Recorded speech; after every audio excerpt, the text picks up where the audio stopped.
Hello everyone, my name is doctor Shubham Jain and today आज जो हमारे गेस्ट है that is doctor Amol Jain, जिनका रिसेंटली कंडक्टेड एफएमजी एग्जाम 2023 के अंदर बहुत ही अच्छा स्कोर आया, that is 182 marks in his first attempt. तो डायरेक्ट डॉक्टर अमोल जैन से उनकी पूरे एक्सपीरियंस के बारे में जानते हैं, कैसे उनका स्कोर आया फर्स्ट अटेम्प्ट के अंदर, क्या क्या उन्होंने परेशानी झेली। सीधे डॉक्टर अमोल जैन से बात करते हैं। जैन जैन भाई भाई, हेलो अमोल। सभी को जय जिनेन। जय जिनेंद्र सभी भाई। को जय जिनेन। एंड सबसे पहले I want to say thank you to my all family, जिन्होंने मेरे स्ट्रगल में मेरा बहुत साथ दिया। और thank you doctor Dinesh Chaudhary को, जिन्होंने मुझे अच्छा मार्गदर्शन देके इस मुकाम तक पहुंचाया। और थैंक यू उन सभी लोगों को जिन्होंने मेरे ऊपर आशीर्वाद रखा, मुझे प्रेरणा दी और मेरे लिए गुड रीजन। सबसे पहले उनको बहुत बहुत थैंक यू। चल यार, बहुत बढ़िया। और भाई चल मैं तेरे से डायरेक्ट ही कुछ सवाल पूछता हूँ। पहले बता, तेरे को फर्स्ट ईयर में कौन सा रूम नंबर था, तेरे को याद है तेरा हॉस्टल में?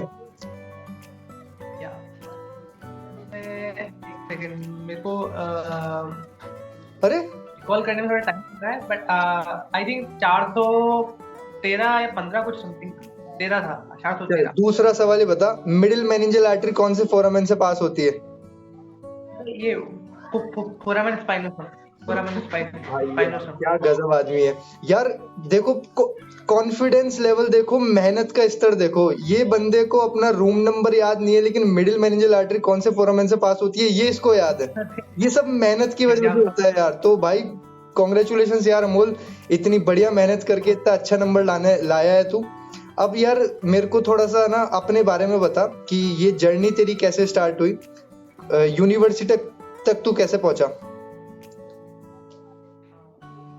एक्चुअली जैसा कि आप सब जानते हैं, मेरा नाम अमोल जैन है और मैंने 2017 में अपनी 12th पास की थी। उसके बाद मेरा ऐसा कोई प्लानिंग नहीं थी कि मैं तो जैसा कि आप सब लोगों को मालूम है कि मेरा नाम अमोल जैन है और मैंने 2017 में 12th पास की थी।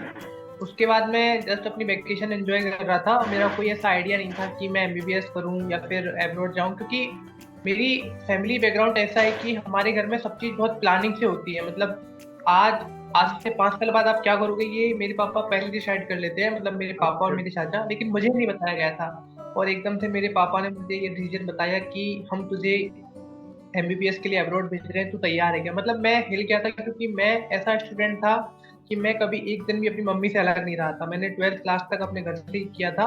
तो मैं बहुत मेरे लिए बहुत हिलाने वाला डिसीजन था, लेकिन मेरे अंदर ये था कि जब मेरे पापा ने मेरे लिए इतना बेहतर सोचा है तो मैं उस मुकाम को जरूर हासिल करूंगा।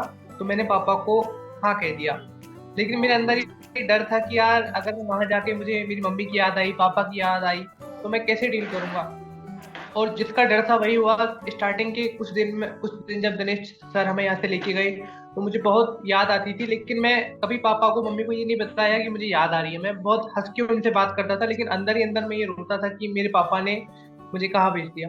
जैसे जैसे दिन बीतते गए, फर्स्ट ईयर निकली, सेकेंड ईयर निकली, थर्ड ईयर निकली। उसके बाद मैं आपको एक इंसिडेंट सुनाता हूँ कि मेरे मन का ये थॉट कैसे निकला कि मेरे पापा ने मुझे इतनी भेज दिया। एक दिन क्या हुआ था कि मैं हॉस्पिटल में गया हुआ था, जहाँ मैंने अपना इंटरव्यू ये दिया कि मैं एमबीबीएस रनिंग में हूँ। तो उस दिन वहाँ पे ऑलरेडी एक पीजी डॉक्टर थे, उन्होंने खुद खड़े होकर मेरे को ग्रीट किया और मेरे को बोला सर प्लीज आप बैठिए। उस दिन मुझे समझ आया कि मेरे पापा ने मुझे क्या गिफ्ट दिया है और मुझे कहाँ पहुँचाया है। तो मैं अपने पापा को और अपने चाचाओं को बहुत थैंक यू बोलना चाहूंगा, क्योंकि उन्होंने इस स्ट्रगल में मेरा साथ कभी नहीं छोड़ा है। यार मैं सॉरी अमोल, मैं तेरे से काफी पर्सनल क्वेश्चन पूछ रहा हूँ। यार मैं तेरे से जानना चाहता हूँ कि तेरा अपना फैमिली का जो बैकग्राउंड है, यानी कि इकोनॉमिक वाइज वो बहुत ज्यादा इकोनॉमिकली रिच है या फिर एक एवरेज फैमिली है, मिडिल क्लास फैमिली है? क्या लगता है क्या? Actually I belong from a middle class family, but मेरे पापा ने, चाचाओं ने मुझे कभी ऐसा महसूस नहीं होने दिया कि हम मिडिल क्लास से। मेरे को यही बोला कि तुझे जो चाहिए पढ़ाई के लिए या अपनी खुशी के लिए तू वो कर, हम अच्छे से सपोर्ट करेंगे। मतलब कभी मुझे ये महसूस नहीं होने दिया कि हमारे पास इस चीज की कमी है। उन्होंने खुद ने चाहे स्ट्रगल किया हो, चाहे खुद ने उन्होंने अपनी खत्म की हो मेरी विशेष पूरी करने के लिए, बट उन्होंने मुझे हमेशा सपोर्ट किया। तो मैं तो ये कहूंगा कि मैं एक अच्छे परिवार से आता हूँ जिन्होंने मेरी हर ख्वाहिश पूरी। बहुत बढ़िया यार, ऐसी अपॉर्चुनिटी और ऐसा किस्मत सबकी नहीं होती, हर किसी के पेरेंट्स इतने सपोर्टिव नहीं होते शायद। तो भाई भगवान के लिए तो यार उसके लिए तो अपन को हमेशा पूरी लाइफ टाइम थैंक यू बोलना पड़ेगा। चल मैं तेरे से यार अब थोड़ा पढ़ाई से रिलेटेड बात पूछता हूँ। फर्स्ट ईयर में क्या होता है, एनाटॉमी बहुत डिफिकल्ट सब्जेक्ट होता है, तो तूने उसको Yes. कैसे टैकल किया, अब कैसे अप्रोच किया फर्स्ट ईयर के अंदर? नो एक्चुअली एनाटमी बहुत डिफिकल्ट होता है और ये थीम मेरे अंदर फर्स्ट ईयर से ही थी। मैंने ऐसा नहीं कि मैंने ट्राई नहीं किया, बहुत ट्राई किया था। स्टार्टिंग से मैंने बीडी चौरसिया से भी ट्राई किया, उसके बाद मैंने विश्राम सिंह से ट्राई किया, उसके बाद मैंने श्रीकांत वर्मा से ट्राई किया। बट एक्चुअली हो क्या रहा था कि मैं पढ़ रहा था और उसके अगले दिन ही मेरे को सब कुछ भूल जा रहा था मतलब। लेकिन कोई ना, मैंने सोचा कि शायद ये एक मतलब एफर्ट्स का एक प्रोसेस है जो कि थोड़े दिन बाद मुझे दिखेगा कि मैंने कुछ किया है। और एग्जाम्स में मतलब मैं पढ़ता था, क्योंकि एक्चुअली होता क्या है कि first year, second year, third year हमने सीरियस होकर पढ़ाई नहीं की, केवल एकेडमिक्स एग्जाम को भी हमने प्रिपेयर किया था। थर्ड ईयर के लास्ट तक मैंने एनाटॉमी, फिजियो, बायोकेम को भी ऐसे सीरियस नोट पे नहीं था, लेकिन एग्जाम के लिए बहुत अच्छे से पढ़ा था। तो लेकिन जब फोर्थ ईयर में जब मैं आया तो मुझे ये समझ आया कि अब इस एग्जाम को लेकर सीरियस होना बहुत जरूरी है, क्योंकि जब आप कुछ बड़ा करते हो ना सोसाइटी में, तो कुछ लोग ऐसे होते हैं जो आपको पुल करते हैं वापस नीचे, और वो आपको बार बार यही दिखाते हैं कि आपका ये डिसीजन हमेशा गलत रहेगा। तो उनको ये प्रूव करना कि मेरे पापा ने जो मेरे लिए डिसीजन लिया है वो एकदम सही है, तो उसको प्रूव करने के लिए मैंने सोचा कि अब एफर्ट्स लगाने का सबसे सही वक्त है। तो मैंने फोर्थ ईयर के स्टार्टिंग से फोर्थ ईयर के सेकंड सेम में मैंने प्रेप बाय किया था, और मैंने फिर एनाटॉमी से अपनी स्टडी स्टार्ट की थी। अच्छा। लेकिन मैं आपको बता, मेरे एफएमजी एग्जाम के 6 महीने पहले तक मैंने एनाटॉमी को 3 से 4 बार रिवाइज किया, लेकिन मेरे एफर्ट्स बिल्कुल जीरो आ रहे थे। तो उसके बाद मैंने अपनी अप्रोच चेंज की। मैंने देखा कि मेरे को थ्योरी से समझ नहीं आ रहा, तो मैंने फिर प्रीवियस ईयर के क्वेश्चन निकाले और मैंने उनको ये देखना स्टार्ट किया कि क्वेश्चन एक्चुअली आ कहाँ से रहे। तो मैंने सिर्फ उन्हीं टॉपिक्स को अच्छे से पढ़ा, क्रैम्प किया, और एनाटॉमी में इस बार आई थिंक 12 या 13 क्वेश्चन आए थे, मेरे 8 क्वेश्चन सही हुए। ज्यादा अच्छा नहीं हुआ, लेकिन जो मैंने एफर्ट्स लगाए थे उनका मेरे को फ्रूटफुल रिजल्ट मिला। लेकिन अब मैं फ्री टाइम में एनाटॉमी को बहुत अच्छे से पढ़ूंगा, क्योंकि कुछ ऐसी कमी जो मुझे लगी कि ये एनाटॉमी बहुत हमें अच्छे से आनी चाहिए। एनाटॉमी वो बेस है मेडिकल का जो उन्हें मतलब बहुत अच्छे से आना चाहिए, क्योंकि एनाटॉमी के थ्रू आप बायोकेम अप्रोच करते हो, फिजियोलॉजी अप्रोच करते हो, आप मेडिसिन अप्रोच करते हो, तो एनाटॉमी आपको बहुत अच्छे से आनी चाहिए।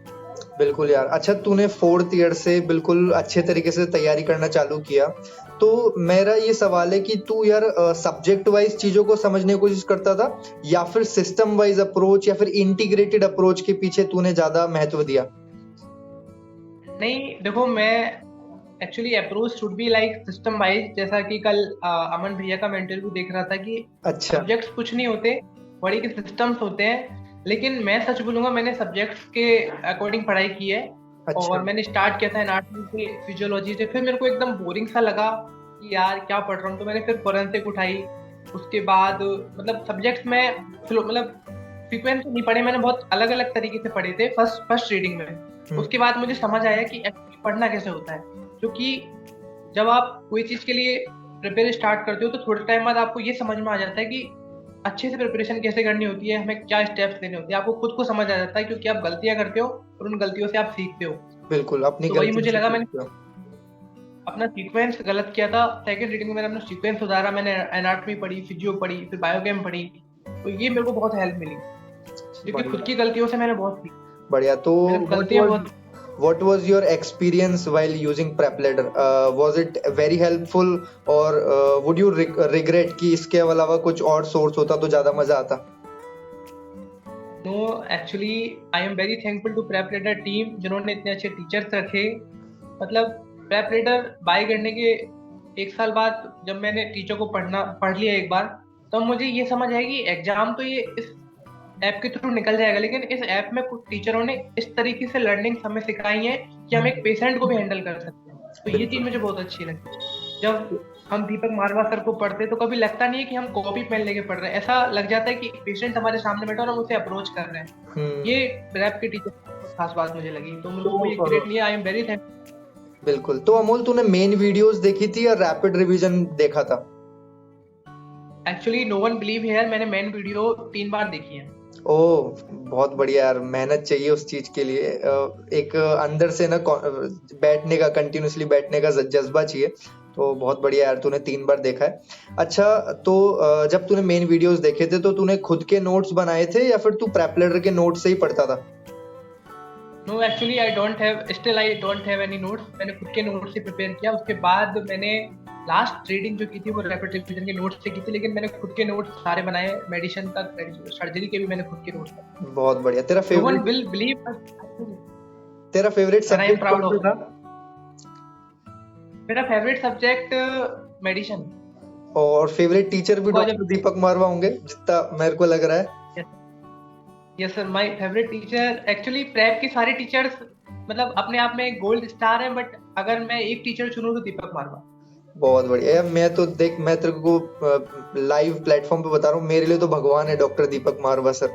उन्होंने बहुत अच्छे तरीके से मेरे सिखा लिए दिया है यार। हर किसी मेडिको के लिए वो गॉड फादर है, क्योंकि वो आपको मेडिसिन नहीं सिखाते, वो आपको पूरी अपनी जर्नी के लिए तैयार करते हैं। आपका एक लाइफ कोच की तरह वो आपको मोटिवेट करते हैं कि एक्चुअली पेशेंट को अप्रोच कैसे करना है। आप बिल्कुल बिल्कुल। मुझे चल, उनकी चीज हाँ, तो जैसे तूने एमबीबीएस कर ली, पूरी 5 साल मेहनत करी, डिग्री ले ली, उसके बाद जब तू इंडिया आया तो तूने ब्रेक लिया था या फिर पहले 3-4 दिन में ही तूने पढ़ाई स्टार्ट कर दी थी?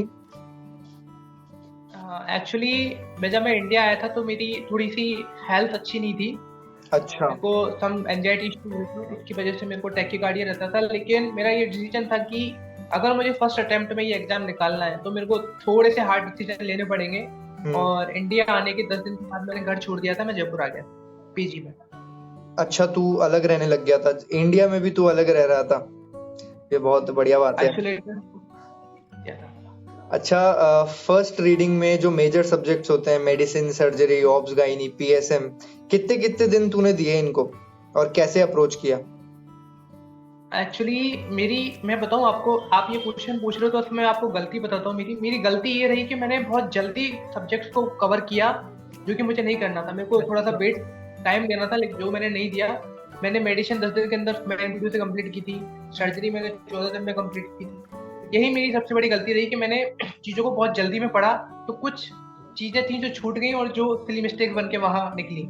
अच्छा, तो 2 ऐसे सब्जेक्ट्स हैं जो बहुत डिफिकल्ट माने जाते हैं, मुझे पर्सनली डिफिकल्ट लगते हैं। एक तो पीएसएम, क्योंकि अपन 5 सालों में हर कोई सब्जेक्ट पढ़ लेते हैं लेकिन पीएसएम नहीं पढ़ पाते।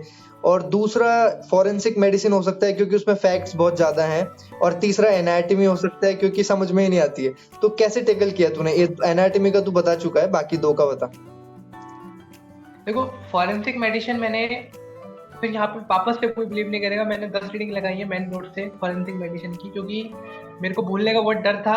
तो मैंने आईपी को मतलब हर 10 दिन में रिवाइज करता था, और जो अपना वो था टॉक्सियोलॉजी थी उसको हर 10 दिन में रिवाइज करता था। अच्छा अच्छा। मैंने 8 दिन और रीडिंग लगाई है। और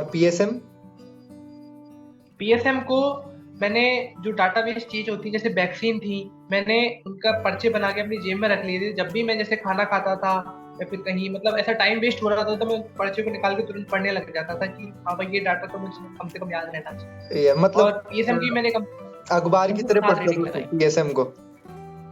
हाँ, बहुत बढ़िया यार। लेकिन आपको पर्सनली बताऊं, मेरे को पीएसएम सबसे इजी सब्जेक्ट लगी अपनी पूरी जर्नी में, क्योंकि पता नहीं क्यों मेरे को बहुत इजी लगी और मैंने उसको अपना एक स्ट्रॉन्ग पॉइंट बनाया और उसी की वजह से ये बैटल मैंने जीता है। वो मेरा स्ट्रॉन्ग पॉइंट था। बहुत बढ़िया। तो कितने रिविजन करे थे तूने टोटल ये 6 महीने में? देखो, मैंने फर्स्ट रीडिंग पूरी 1 साल में कंप्लीट की थी। उसके बाद फिर लास्ट के मतलब स्टार्टिंग के फिर सेकंड 6 मंथ में सेकंड रीडिंग, और इन लास्ट 5 मंथ में मैंने कम से कम 7 से 8 रीडिंग लगाई है। लेकिन फिर कोई बिलीव नहीं करेगा, लेकिन मैं सच बोल रहा हूँ, मैंने क्यों बिलीव नहीं करेगा यार? इतना बढ़िया नंबर लेके आया यार तू, घर वालों का नाम रोशन किया है, सोसाइटी का नाम रोशन किया है, पूरी मेडिकल कम्युनिटी का नाम रोशन किया है। यहाँ पे अपन को रुकना नहीं है, नीट पीजी भी क्रैक करना है, एम्स भी क्रैक करना है। तो ये बता, कौन सा क्यू बैंक, कैसे क्यू बैंक को कैसे अप्रोच किया और टेस्ट सीरीज कैसे करी? हाँ देखो, इस क्वेश्चन के थ्रू मैं आप सारे स्टूडेंट को मैसेज देना चाहूंगा कि जब हम प्रिपरेशन से 1 साल दूर रह जाते हैं ना, जब हमारा एग्जाम होगा उससे 1 साल अगर हम दूर रह रहे हैं, मतलब एग्जाम देने में 1 साल बच रहा है, तो तभी से आपको क्वेश्चन प्रैक्टिस स्टार्ट करनी है। और स्टार्टिंग में ऐसा होगा कि आपके सारे क्वेश्चन गलत होंगे, और उस क्वेश्चन गलत होने के डर से हम क्वेश्चन सॉल्व नहीं करते। ये सब सारे लोग मानते हैं चीज, क्वेश्चन गलत होने के डर से हम नहीं करते। लेकिन मैंने जब क्वेश्चन सॉल्व करने स्टार्ट किया था तो मेरे एक भी क्वेश्चन सही नहीं होता था।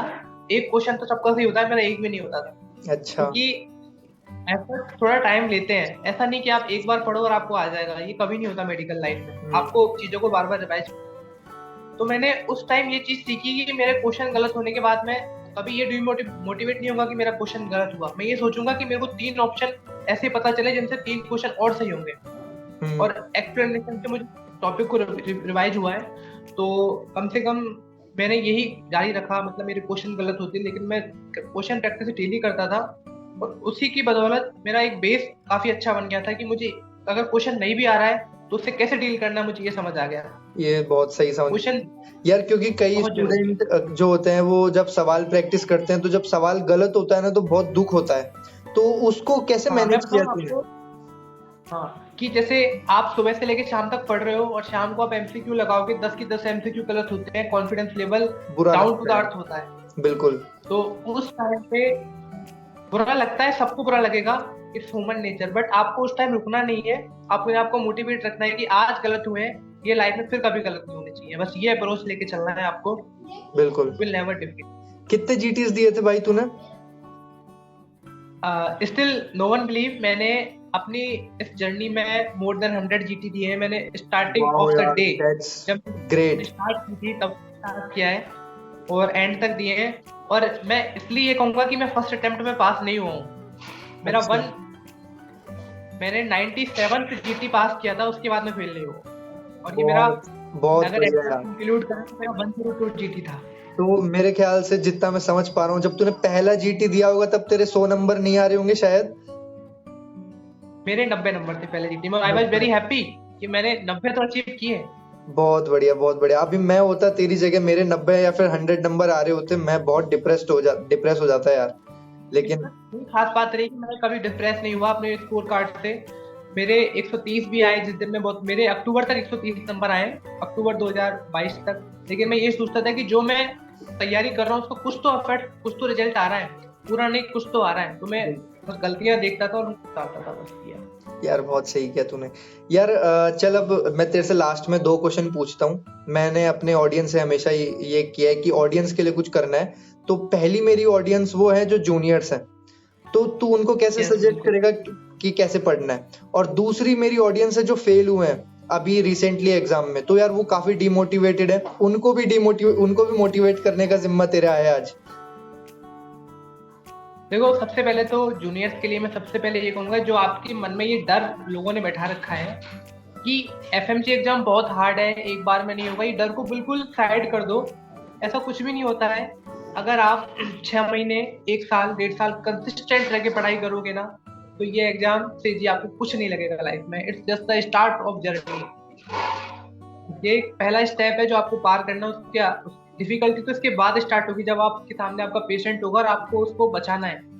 ये एग्जाम कुछ भी नहीं है मेरे अकॉर्डिंग, कुछ भी नहीं है। तो आपको बस मतलब कहते हैं ना, एक डायलॉग है कि जब जागो तब सवेरा। आप जहां भी हो, जिस भी ईयर में हो, आप प्रिपरेशन स्टार्ट करो।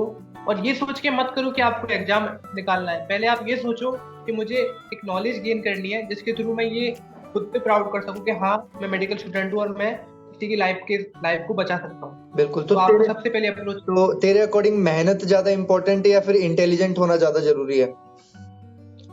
मैं बताता हूँ आपको, intelligence is worthless without efforts, without hard work. बहुत बढ़िया। और with the support of efforts and hard work we can be intelligent. बिल्कुल। तो जो फेल हुए हैं एग्जाम में अभी रिसेंटली, उनके क्या नंबर 140 से 150 के बीच में है, तो यार वो क्या चेंजेस लाए अपनी प्रिपरेशन में जिससे पास हो जाएं? देखो, सबसे पहले तो आपको खुद को डाउन नहीं समझना है, क्योंकि मार्क्स डजंट मैटर। कई बार ऐसा होता है कि कुछ सिली मिस्टेक्स होती है, हमें आंसर आता है और हम गलत कर देते हैं। तो कभी ये मत समझना कि आपको नहीं आता है, आपको उन सबके बराबर आता है जो आज पास हुए हैं। बस हो सकता है कि उस एग्जाम डे वाले दिन आपका थोड़ा सा लक खराब हो और आप 1 या 2 मार्क्स पीछे चले गए हो। तो आपको ये कभी नहीं सोचना है कि आप उनसे कम हो। और सेकंड चीज, आपको सबसे ज्यादा ध्यान अपनी मिस्टेक्स पे देना है। बिल्कुल। जितनी आप अपनी गलतियों से सीखोगे ना, वो आपको कोई नहीं सिखा सकता, कोई टीचर नहीं सिखा सकता। तो आपको अपनी मिस्टेक्स को अपनी स्ट्रॉन्ग पॉइंट बनाना है। तो यार जिन लोगों के 100 नंबर नहीं आ रहे या फिर 110 भी नहीं आया एफएमजी एग्जाम में, उन लोगों को क्या करना चाहिए? सोर्स को चेंज करना चाहिए क्या? नो, एक्चुअली जिनके 100 या 90 आए हैं वो खुद जानते हैं कि उन्होंने इस एग्जाम के लिए by hook and by crook efforts नहीं डाले, तो उनको अपने एफर्ट्स पे फोकस करना चाहिए और जो सोर्स है उसी पे स्टेबल रहना चाहिए। अगर वो सोर्स अच्छा है और वो सोर्स मतलब वैलिड है, स्टेबल रहना चाहिए, बस उनको अपने एफर्ट्स पे जोर देना चाहिए। चल भाई, thank you for joining and welcome to the superior FMG community and so proud of you brother। यार बहुत ही अच्छे नंबर आए तेरे, बहुत अच्छा लग रहा है मेरे को तो, क्योंकि भाई मैं तो फर्स्ट ईयर से फर्स्ट ग्रुप, अपन एक ही ग्रुप में थे, तेरे को याद हो तो फर्स्ट ईयर में। हाँ हाँ हाँ। तो भाई सो प्राउड ऑफ यू यार, बहुत बढ़िया brother. Thank you once again यार and congratulations for joining. And I also want to say 2 lines to you about the Dr. Subham Jain who is conducting all this session, जिन्होंने सबके बारे में कहा लेकिन खुद के बारे में नहीं कहा। और मैं थैंक यू करना चाहूंगा डॉक्टर शुभम जैन का, जिन्होंने हम इतने मतलब इस काबिल नहीं है फिर भी हमें इस स्टेज पे, इस मंच पे लाके बोलने की अपॉर्चुनिटी दी। I am very thankful to him.